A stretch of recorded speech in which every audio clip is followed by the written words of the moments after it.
Siapa di sini yang suka makan donat-donat kayak gini yang murah banget? Tapi kalian tahu nggak, ada donat palsu yang dimasaknya pakai lilin kayak gini, bahaya banget. Ternyata ada sejumlah oknum pedagang donat yang menggunakan trik-trik untuk mempercantik donatnya. Proses donatnya kayak gini guys, tetap sama kayak biasa, cuman dia pakai pemanis buatan dikarenakan kalau pakai gula asli itu jauh lebih mahal. Apalagi dia juga membeli telur yang udah retak-retak kayak gini di pasaran dikarenakan satu bijinya itu cuma 1.000, sedangkan telur yang masih bagus itu bisa sekitar 2.500. Setelah semuanya udah diulenin dan donatnya itu mulai mengembang, dia goreng lah. Tapi pertama dia harus melarutkan dulu lilin mati lampu kayak gini ke dalam minyak tuh sampai menyatu semuanya. Kabarnya ketika lilin ini dimasukkan dan menjadi campuran si minyak untuk menggoreng donat, itu lebih kayak membuat warnanya itu bagus. Warnanya jadi mengkilat, gak mudah gosong, renyah. Pokoknya memperbagus tampilan si donat ini, sehingga keuntungan dia itu bisa 300%. Hati-hati orang Jawa Timur, waktu itu polisi sempat ngegerebek pabrik yang isinya produk olahan coklat kadaluarsa. Asli ini jijik banget. Pabriknya ini letaknya di Sidoarjo nih, kalian bisa lihat nih merek-merek ini. Kalian mungkin pernah lihatnya di warung-warung. Jadi awalnya itu mereka membeli sisa-sisaan wafer coklat-coklat gitu dari pabrik-pabrik besar yang dijual sama oknum di dalam pabrik tersebut. Mereka itu membeli wafer-wafer coklat-coklat ini dari pabrik-pabrik besar yang emang udah gak laku dan emang pengen dibuang dan udah kadaluarsa, gak layak dimakan. Nah, proses yang mereka lakukan gini, dari wafer-wafer kayak gini-gini nih, dihancurin, habis gitu dicampurin sama tepung-tepung bubuk-bubuk gitu juga, sampai menjadi coklat kayak gini. Nantinya digelar di satu meja, dibentuk-bentuk lah jadi coklat-coklat kecil-kecil kayak gini nih, dibungkus-bungkusin. Udah gitu, mereka taruh barang-barang makanannya ini yang udah dikarung-karungin ini di tempat yang lembab dan gak pasti tempatnya itu berjamur atau enggak. Untungnya ini semuanya udah ketangkap sama polisi dan pemiliknya juga ternyata memiliki keuntungan yang gede banget. Siapa di sini yang suka makan cincau? Ternyata ada cincau palsu dan dimasukin bahan kimia asli, kalau dimakan bahaya banget. Bahan awalnya tetap dia menggunakan daun kayak gini yang akhirnya nanti diparut dan akhirnya menjadi cincau nih guys. Tapi yang membedakan adalah ketika dia menggunakan boraks dan pengawet. Air yang dia pakai bahkan air ledeng guys, bukan air matang, dan itu berbahaya banget, bisa bikin kalian sakit perut. Dan gulanya dicampur sama pemanis buatan juga selain gula aren asli. Karena menurut dia kalau gula asli doang itu kalau kena es larut itu nanti manisnya tuh nggak begitu berasa, makanya dikasih penguat manisnya kayak gini. Nah, yang bahayanya ini adalah ketika cairan hijau dari daun tadi itu dicampurin sama pengawet dan boraks kayak gini. Karena menurut dia cincau itu cuma tahan 1 hari dan nantinya sorenya bakal berair. Kalau dipakein ini itu bakal lebih awet, bisa 2-3 hari. Jadinya dia kalau nggak laku ya bisa dipakai lagi besoknya. Bahaya banget kan boraks ketika masuk ke dalam tubuh kalian. Kasian juga nih sebenarnya sama penjual cincau yang bener-bener kayak bapak ini membuat cincaunya itu asli. Siapa yang doyan makan bubur ayam kayak gini? Tapi kalian tahu nggak, ternyata ada bubur palsu dan dibikinnya pakai ayam tiren atau mati kemarin. Bahaya banget.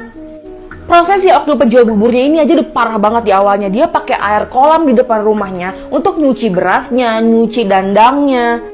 Untuk menjernihkan airnya, dia pakailah tawas ini nih yang berfungsi untuk menjernihkan air. Karena nanti air rebusannya itu akan dicampur sama boraks dan juga beras yang dia beli yang paling murah. Dikarenakan beras murah itu kan kadang-kadang warna putihnya kurang bagus tuh, biar putih lah. Ayamnya pakai ayam tiren atau mati kemarin. Sekali lagi ayamnya dicuci pakai air kolam ikan tadi. Akhirnya direbus pakai bumbu-bumbuan kayak gini, nanti ayamnya digoreng untuk jadi toppingnya si bubur. Mengkonsumsi ayam tiren menurut beberapa sumber itu berbahaya banget karena bakteri yang ada di dalamnya itu udah berkembang pesat. Dia juga ngegoreng kerupuknya itu pakai plastik guys supaya bertahan lama garingnya. Siapa kalau makan itu demen pakai saus modelan kayak gini guys. Hati-hati guys. Ini di tahun 2017 pabriknya sempat digerebek sama BPOM dan kalian harus tahu apa yang ditemuin. Pabrik ini berdiri tanpa adanya izin edar guys. Jadi semuanya itu tidak terpantau oleh BPOM dan bahkan dia udah berdiri dari tahun 1980. Lama banget gak tuh? Ternyata bahkan setelah diuji, barang-barang yang diproduksi itu menggunakan bahan kimia pengawet yang kadarnya itu jauh di atas batasan yang seharusnya. Dan bahkan dicurigai nih ya, katanya pewarnanya itu menggunakan pewarna tekstil. Jadi tuh biar merah menyala gitu loh, menarik. Bahkan setelah diamati lagi, proses lagi memproduksinya ini tidak higienis, tidak sesuai standar, kan bahaya kalau perut-perut anak kecil yang sensitif, yang mudah sakit perut. Nah, efeknya kalau kalian terus-terusan mengkonsumsi yang seperti ini, itu jangka pendeknya mulai dari diare dan lain-lain. Tapi jangka panjangnya itu bisa kanker, hati-hati. Siapa di sini yang suka masak tapi belinya bumbu-bumbu giling yang udah jadi kayak gini? Hati-hati guys, mereka banyak yang pakai cabai busuk yang udah dilawerin kayak gini. Asli jorok banget. Buat kalian yang suka ke pasar, pasti familiar banget dengan bubuk giling kayak gini nih. Biasanya ada yang warna merah, ada yang warna kuning, ada yang warna putih, tergantung kalian membuat apa. Tapi kalian tahu nggak, proses membuatnya itu ada yang jahat banget kayak gini. Ini dilakuin sama beberapa oknum. Mulai dari cabai busuk, tomat busuk, bawang putih yang udah berjamur, mereka campurin juga boraks kayak gini guys, untuk menghilangkan rasa bau dari cabai-cabainya yang udah busuk. Nah, belum lagi mereka tambahin nih pewarna tekstil kayak gini, ketika di blender dan dihalusin, warnanya tuh jadi merah bagus banget. Jadi kayak orang tuh pengen beli aja gitu, karena kelihatannya seger. Belum lagi bawang putihnya kayak gini nih, karena bawang putih sama cabai merah kayak gitu, itu 1 kilonya bisa murah banget, bahkan di bawah 10.000. Kalau misalkan dibandingin harga yang fresh, jauh banget. Mereka untung banyak, 100% lebih. Siapa yang baru tahu kalau jenis telur ada yang infertil kayak gini, dan lumayan berbahaya kalau kalian makan terlalu banyak. Kalian harus tahu cara bedainnya kayak gimana, ini bahaya loh. Hati-hati banget guys kalau kalian ditawarin harga telur ayam yang murah, sedangkan kalian tahu mungkin di kari itu telur ayam itu lagi mahal-mahalnya, karena bisa jadi itu adalah telur infertil yang udah dilarang sama pemerintah.